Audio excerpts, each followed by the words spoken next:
भैया भाभी की फोटो दिखाओ। देखो फोटो तो नहीं दिखा सकता, ये तुम भी जानते हो, पब्लिकली ऐसे ठीक नहीं है।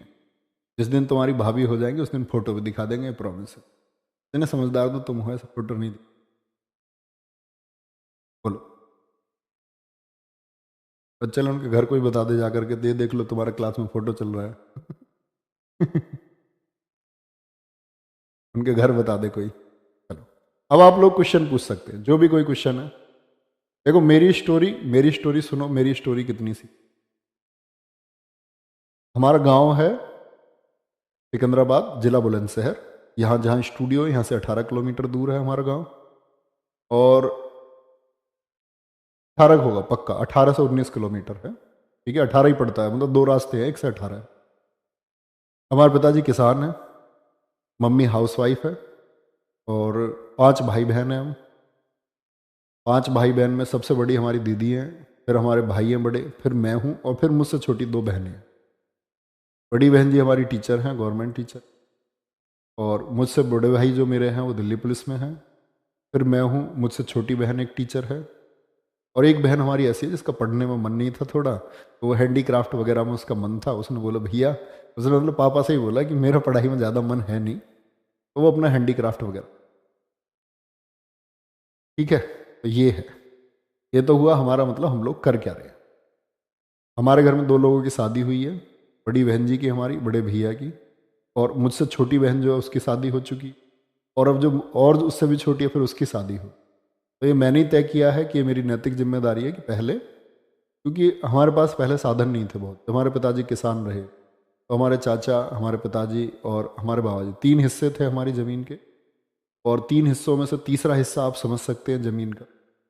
और उसमें 5 बच्चों को पढ़ाना, ये अपने आप में एक टास्क है। अब आप बोलेंगे जी अंकल जी ने 5 क्यों करे थे, पहले लोग कर लेते थे। स्थिति ऐसी आई कि 5 लोगों को जब बहुत अच्छा पढ़ाना हो, या तो ये कि बहुत बेसिक्स पढ़ाई हो सबकी।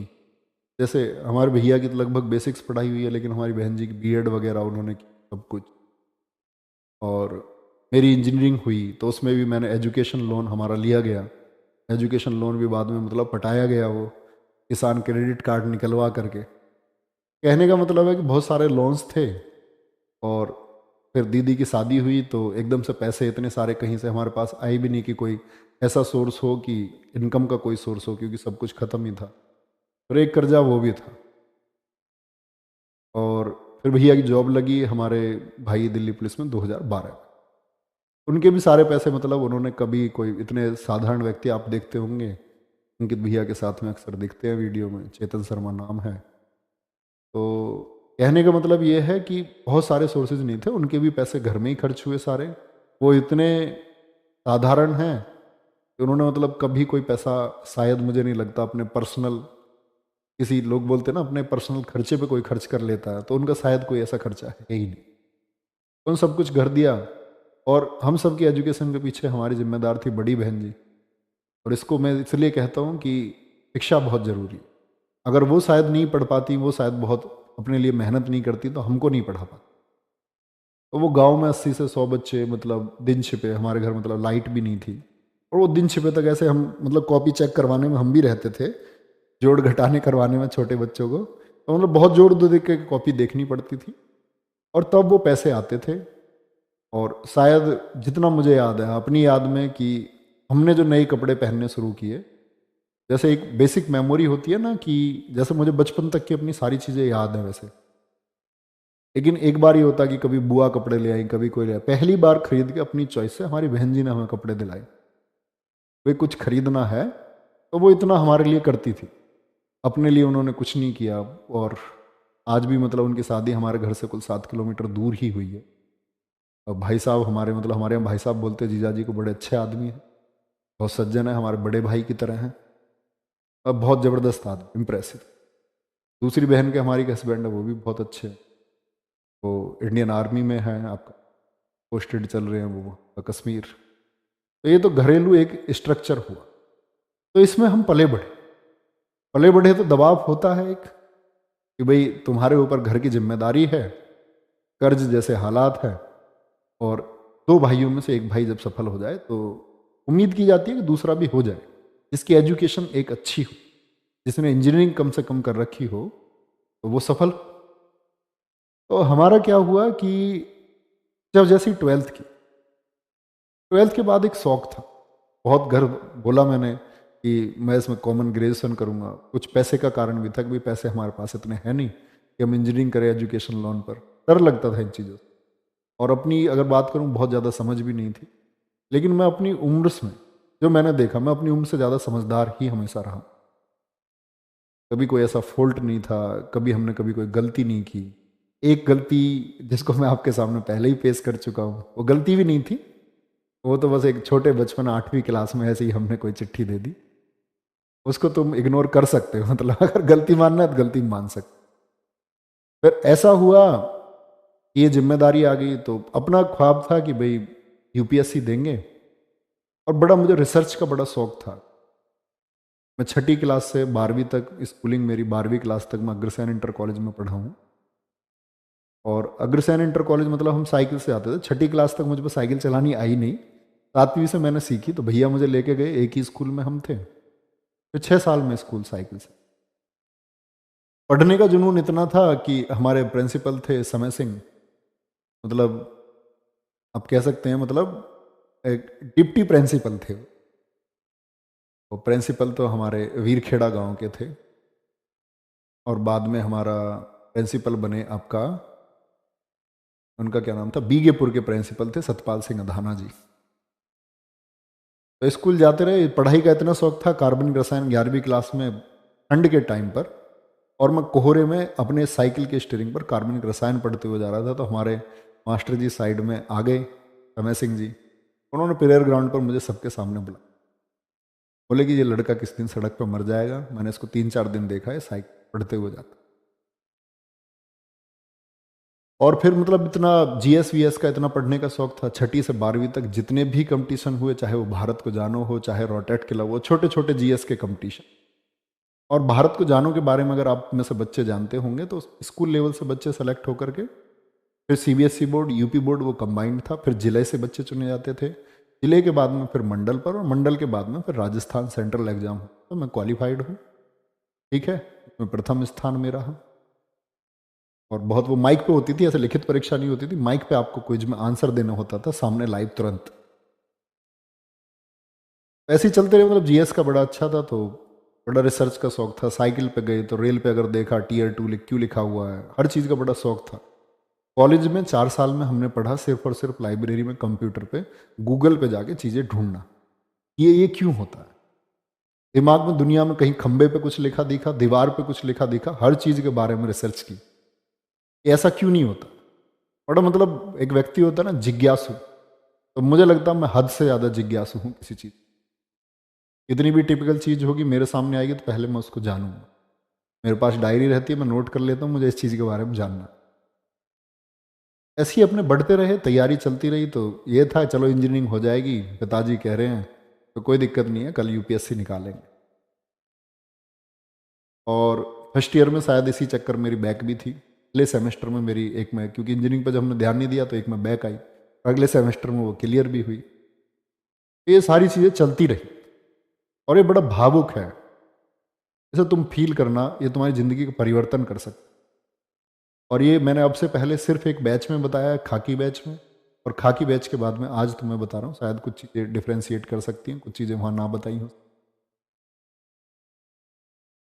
तो हुआ ऐसा, इंजीनियरिंग भी हो गई आपका, और साल था 2015। इंजीनियरिंग के बाद में भाई यही था, अपना तैयारी के लिए बोला गया कि भाई जॉब करनी है या प्रिपरेशन करनी है। तो हमारे भैया नौकरी कर रहे थे, बहन जी हमारी तब तक शिक्षा मित्र थी, टीचर हुई नहीं थी।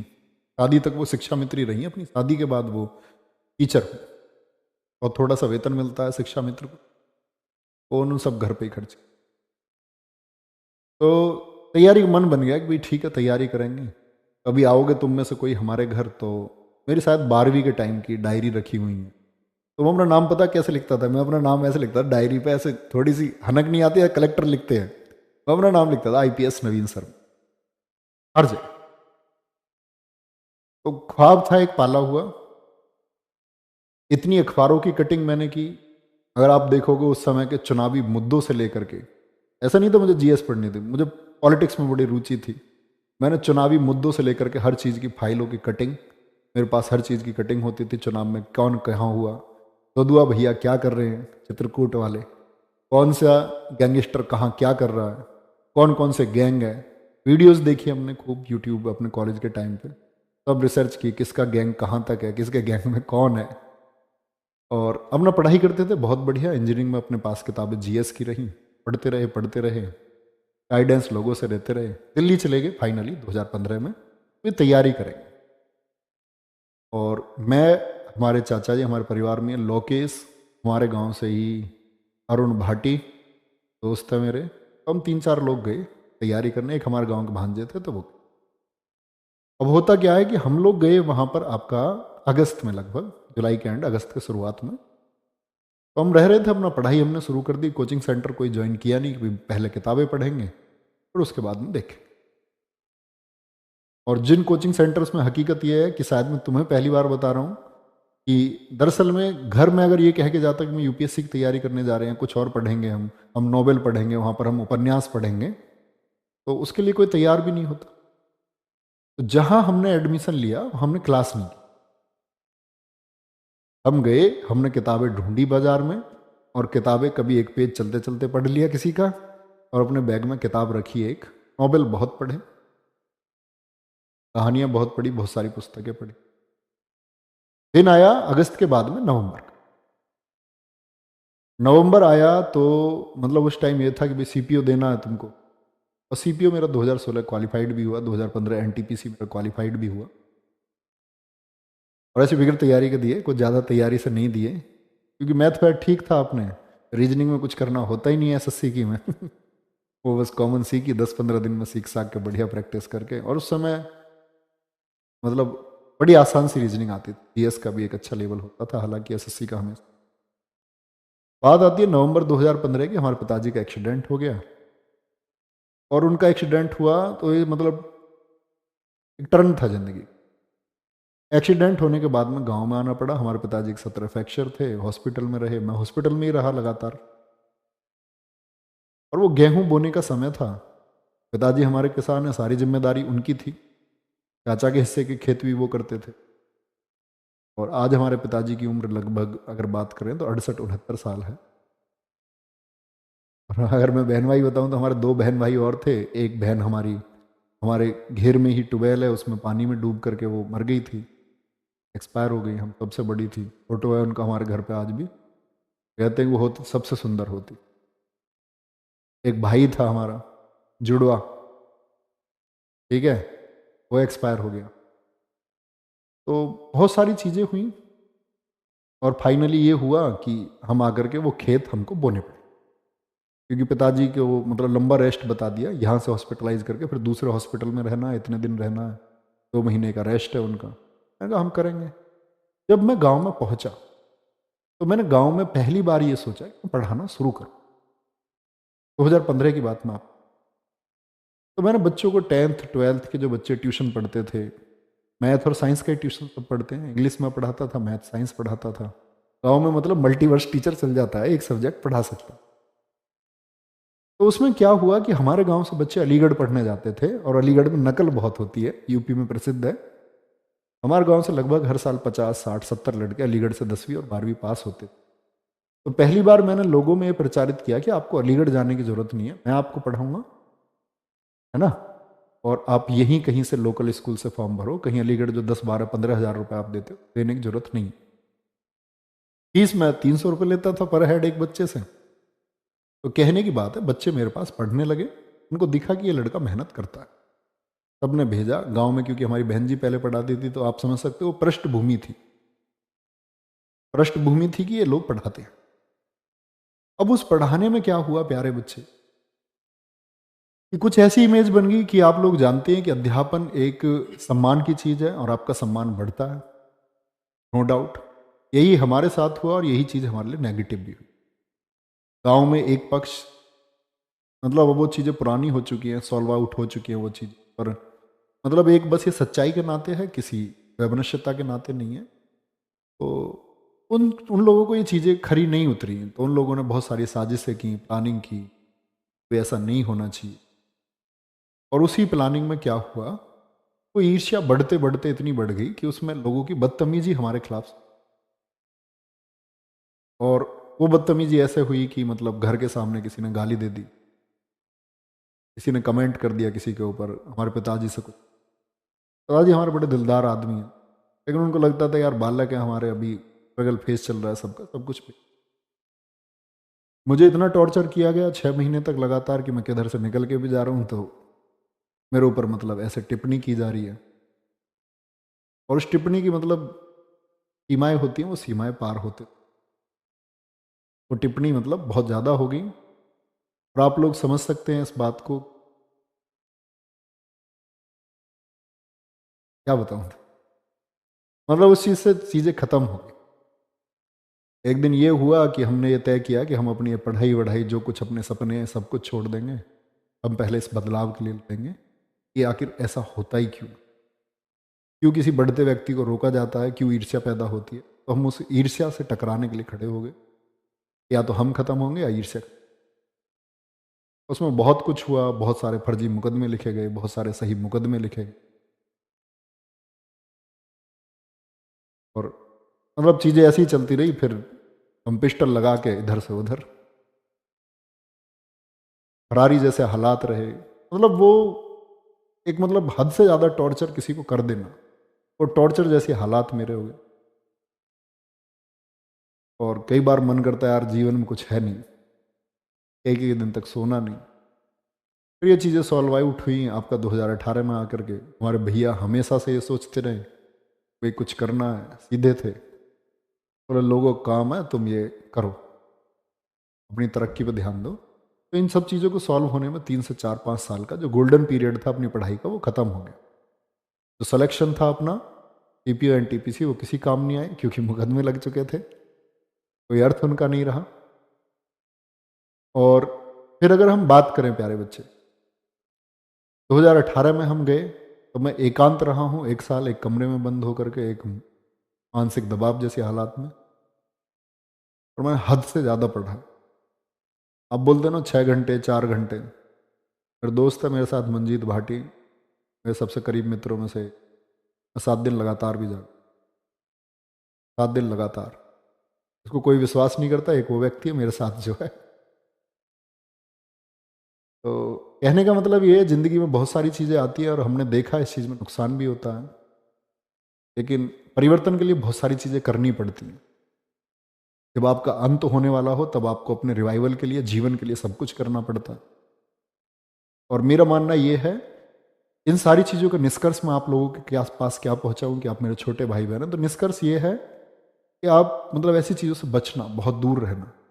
जब आप सफलता की तरफ बढ़ रहे हो ना, तो आप लोगों के सामने हाथ जोड़ के रखना, नहीं तो आपको पूरी ज़िंदगी मलाल रहेगा कि आप ये कर पाते। और फिर सारी परिभाषा, सारे इस चीज़ का शायद जब लग रहा था जीवन में कोई अर्थ है नहीं, दिल्ली थे, भैया ने बोला कुछ करना, तो प्लान बनाया, 20 स्टूल खरीदे और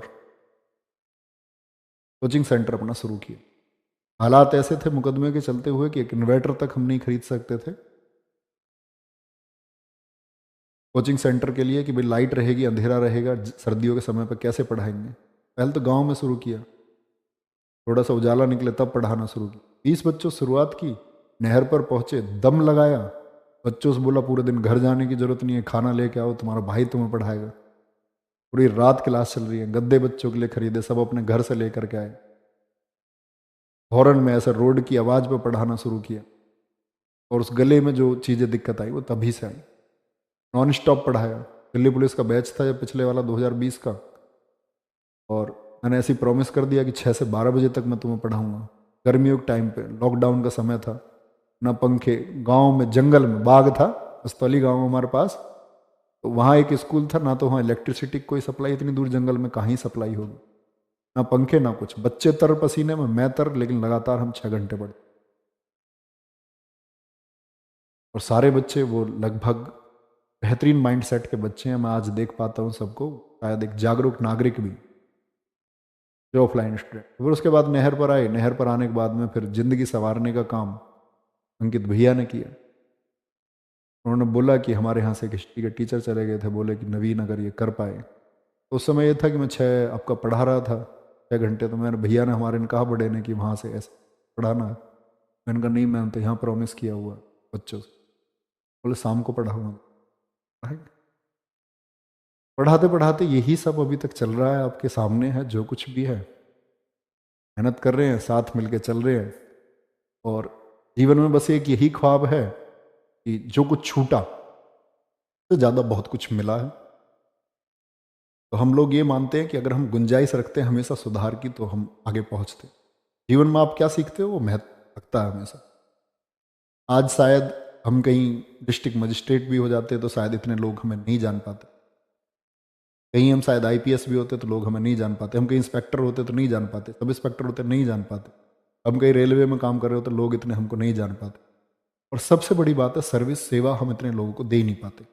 एक डिस्ट्रिक्ट मजिस्ट्रेट चंद लोगों को सेवा दे पाता है अपने पूरे जीवन काल में। एक आईपीएस चंद लोगों के लिए सही काम कर पाता है। एक सब इंस्पेक्टर ना के बराबर लोगों के लिए सही काम कर पाता है अपनी ज़िंदगी में, राजनीतिक दबाव के चलते। लेकिन मुझको लगता है कि हम लोग जो काम कर रहे हैं पर कोई ना तो कभी दबाव बना सकता है, और हम हजारों घरों की ज़िंदगी संवार सकते। उस दिन प्रण किया कि अपना ज़िंदगी, जिस दिन वो मैंने 20 स्टूल खरीदे, कि हम कभी ना तो कभी कोई फॉर्म भरेंगे, आगे केस मुकदमे सब खत्म हो गए, लेकिन हमने डिसाइड किया हम पूरी ज़िंदगी अब अध्यापक रहे। Teacher means teacher. ऐसा नहीं कि अपनी तैयारी करेंगे नौकरी लग जाएगी, नौकरी करेंगे, बच्चों को आज पढ़ाएंगे कल नहीं पढ़ाएंगे, परसों चैनल बदलेंगे, नहीं, एक जगह पढ़ाएंगे, अपने अंतिम क्षण तक, अंतिम सांस तक पढ़ाएंगे, बच्चों में वैल्यूज डेवलप करेंगे, बच्चों को सिखाएंगे कि शिक्षा क्या महत्व है। सब कुछ चल ही रहा है, कोई दिक्कत नहीं है। और बाकी अगर बात करते हैं, वे बच्चों तक तो हम है ही, जिंदगी हम संवार पा रहे हैं। और एक चीज़ होती है धन, के बारे में शायद कभी कोई ऐसा पंथ रहा नहीं। इसके बारे में हमारे चैनल के ऑनर जानते हैं कि धन से मेरा कितना लेना देना है या कितना नहीं है।